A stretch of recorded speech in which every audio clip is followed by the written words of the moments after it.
할렐루야. 수요 예배 오신 모든 분들을 주님의 이름으로 축복하며 환영합니다. 찬송가 321장 날 대속하신 예수께 함께 찬양하겠습니다.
하나님께서 오늘 우리에게 주신 말씀은 고린도전서 11장 2절에서 16절입니다. 너희가 모든 일에 나를 기억하고 또 내가 너희에게 전하여 준 대로 그 전통을 너희가 지킴으로 너희를 칭찬하노라. 그러나 나는 너희가 알기를 원하노니 각 남자의 머리는 그리스도요 여자의 머리는 남자요 그리스도의 머리는 하나님이시라. 물은 남자로서 머리에 무엇을 쓰고 기도나 예언을 하는 자는 그 머리를 욕되게 하는 것이요. 물은 여자로서 머리에 쓴 것을 벗고 기도나 예언을 하는 자는 그 머리를 욕되게 하는 것이니 이는 머리를 민 것과 다름이 없음이라. 만일 여자가 머리를 가리지 않거든 깎을 것이요. 만일 깎거나 미는 것이 여자에게 부끄러움이 되거든 가릴지니라. 남자는 하나님의 형상과 영광이니 그 머리를 마땅히 가리지 않거니와 여자는 남자의 영광이니라. 남자가 여자에게서 난 것이 아니요 여자가 남자에게서 났으며 또 남자가 여자를 위하여 지음을 받지 아니하고 여자가 남자를 위하여 지음을 받은 것이니 그러므로 여자는 천사들로 말미암아 권세 아래에 있는 표를 그 머리 위에 둘지니라. 그러나 주 안에는 남자 없이 여자만 있지 않고 여자 없이 남자만 있지 아니하니라. 이는 여자가 남자에게서 난 것 같이 남자도 여자로 말미암아 났음이라. 그리고 모든 것은 하나님에게서 났느니라. 너희가 스스로 판단하라. 여자가 머리를 가리지 않고 하나님께 기도하는 것이 마땅하냐. 만일 남자에게 긴 머리가 있으면 자기에게 부끄러움이 되는 것을 본성이 너희에게 가르치지 아니하느냐. 만일 여자가 긴 머리가 있으면 자기에게 영광이 되나니 긴 머리는 가리는 것을 대신하여 주셨기 때문이니라. 논쟁하려는 생각을 가진 자가 있을지라도 우리에게나 하나님의 모든 교회에는 이런 관례가 없느니라. 인류의 역사에서 남성과 여성의 지위의 문제는 가장 오래된 주제 중에 하나입니다. 특히 현대 사회에 들어서면서 여성의 권익이 존중되고 사회적인 지위가 상승하는 일들이 많이 일어나고 있지요. 미국의 한 여류 정치가는 여성 평등을 실현하는 데 있어서 최대의 장애는 여성 자신이라고 진술한 바 있습니다. 여성들 스스로가 여전히 남성 의존적인 성격에서 벗어나지 않으려 한다는 것입니다. 예를 들어 공적인 일의 영역을 살펴보면 여성 자신들이 여성 상관보다는 오히려 남성 상관과 일하는 것을 더 선호한다는 것은 잘 알려진 이야기입니다. 바울은 갈라디아서 3장 28절에서 너희는 남자나 여자 없이 다 그리스도 예수 안에서 하나라고 말씀했습니다.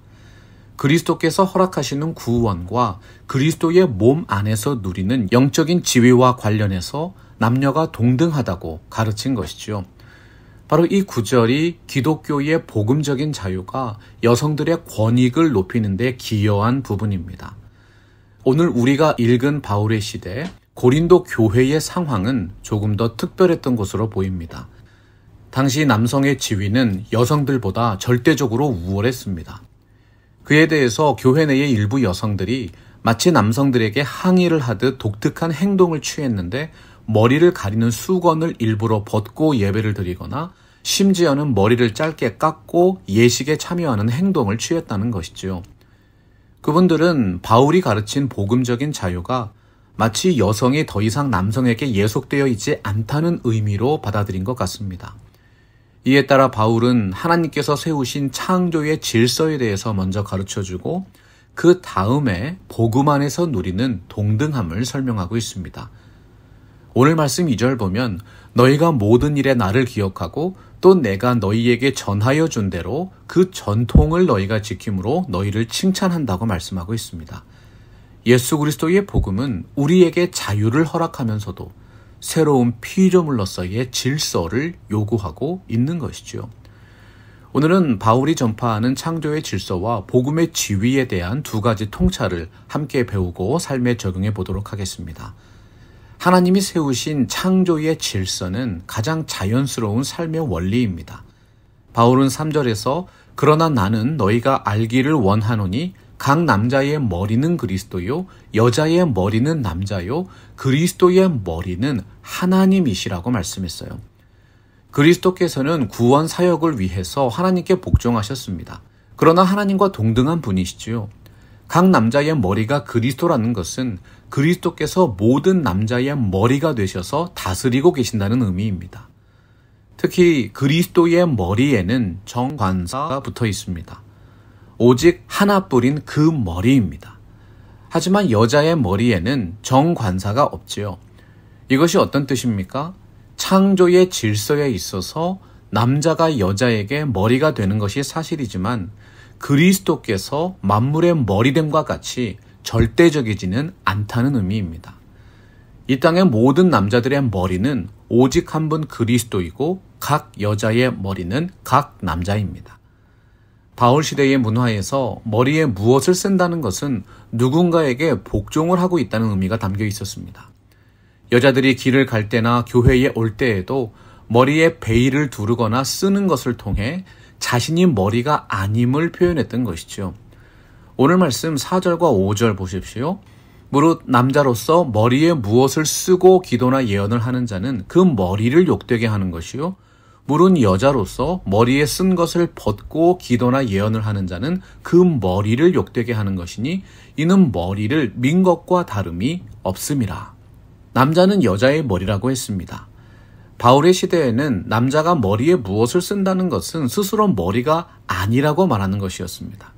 남자인 자신을 여자라고 표현한 것과 똑같다는 거예요. 또한 여자가 기도나 예언을 하면서 머리에 아무것도 쓰지 않고 하는 것은 스스로 남자와 같은 머리라고 주장하는 의미가 담겨 있는 것입니다. 여러분, 왜 이런 행동들이 남자와 여자를 각각 욕되게 만들었습니까? 여기서 말씀하는 기도와 예언은 모두가 회중을 대상으로 하는 것이었습니다. 오늘날로 말하면 예배 시간에 회중 앞에서 대표 기도를 하거나 말씀을 전파하는 것이지요. 한번 생각을 해보세요. 여자가 남자의 모습으로 치장을 하고 나와서 대표 기도를 합니다. 남자가 여자의 모습으로 변장을 하고 설교단에 서는 것과 마찬가지라는 것입니다. 기도를 하던 예언을 하던 남성은 남성의 모습을 가져야 하고 여성은 여성의 모습으로 하는 것이 더욱 아름답고 순리에도 맞다는 얘기입니다. 바울은 그분들의 행동이 머리를 깎은 것과 다름이 없다고 했습니다. 고린도는 성적으로 타락한 도시였죠. 수많은 우상 신전과 창기들이 있었습니다. 당시의 문화를 살펴보면 창기들은 남자가 없는 여인이라는 뜻에서 머리를 짧게 깎았다고 합니다. 교회 내에 있는 여성들이 그런 모습으로 기도를 하고 예언을 했어요. 당시의 문화로 생각해보면 그 모습이 얼마나 충격적이었겠습니까?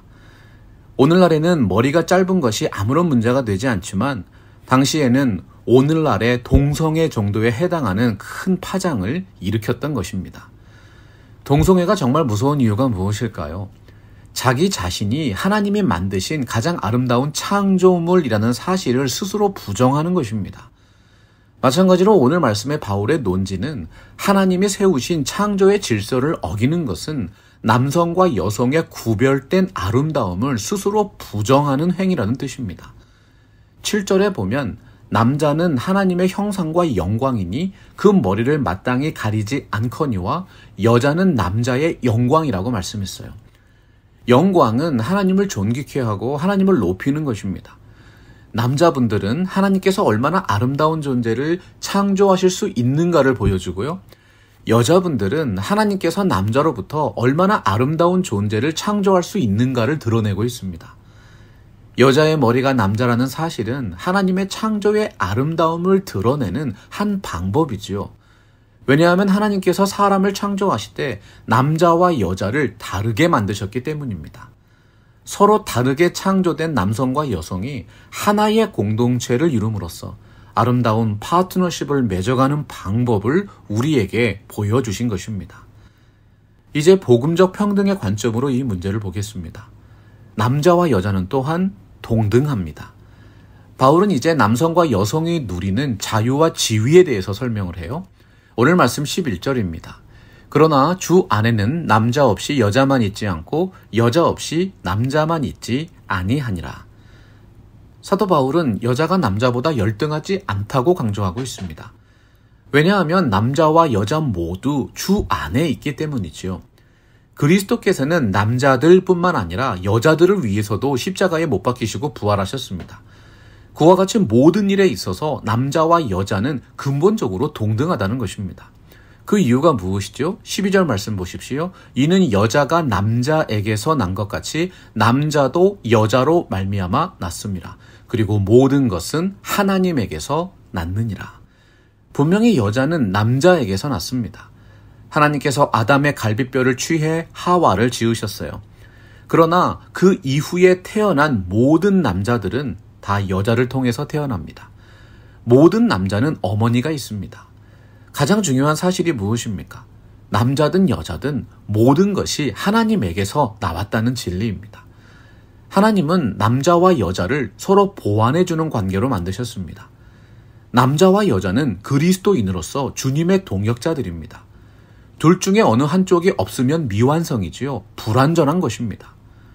위튼 대학의 총장이신 필립 라이크 목사님은 오늘날 남성과 여성 사이에서 존재하는 갈등과 분쟁의 원인이 인류의 타락에 있다고 해석했습니다.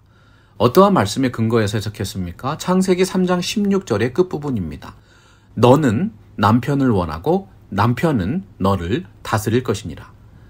타락한 여성은 자신의 연약함과 아름다움을 죄악된 의도로 품고 그것을 남성에게 드러내므로 남성을 지배하려고 합니다. 반면에 남성은 여성을 다스리려는 욕구를 절제하지 못함으로 때때로 폭압적인 모습을 보이게 된다는 것이지요. 가정과 교회와 일터와 국가와 사회 속에서 관찰되는 갈등과 분쟁의 모습은 창조의 질서와 복음적 자유를 균형 있게 누리고 있지 못하기 때문입니다. 바울은 남성과 여성의 갈등에 관하여 고린도 사람들 누구나 동의하는 상식에 호소합니다. 너희는 스스로 판단하라. 여자가 머리를 가리지 않고 하나님께 기도하는 것이 마땅하냐. 논쟁하려는 생각을 가진 자가 있을지라도 우리에게나 하나님의 모든 교회에는 이런 관례가 없느니라. 너무나도 상식적이고 당연한 말씀이라는 뜻입니다. 인간은 하나님의 형상으로 창조되었습니다.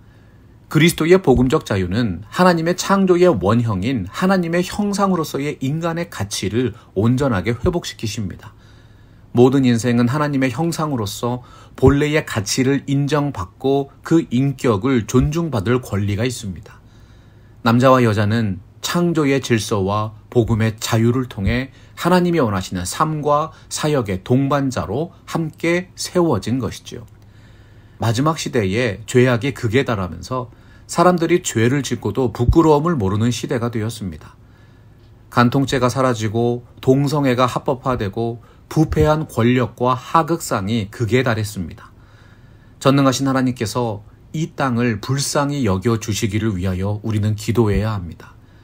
이 어려운 시대에 하나님이 지으신 창조의 질서를 인정하게 하시고 복음적인 자유를 마음껏 누리고 사는 주님의 백성 되게 하여 주옵소서. 하나님께서 우리 인간을 남성과 여성으로 구별하여 만들어 주셨습니다. 가정의 남편과 아내가 인생의 동반자로서 아름다운 파트너십을 이루어가게 하시고 교회의 사역과 세상의 삶 속에서도 남성과 여성의 다름을 이해하고 서로가 서로를 존중하는 성숙함이 있게 되기를 소망합니다. 하나님이 세우신 창조의 질서는 가장 아름다운 삶의 원리입니다. 예수 그리스도의 복음을 통해서 하나님이 원하시는 참된 지위가 회복되고 아름답고 조화로운 공동체적인 삶이 펼쳐지게 될 것입니다. 말씀 앞에서 경외하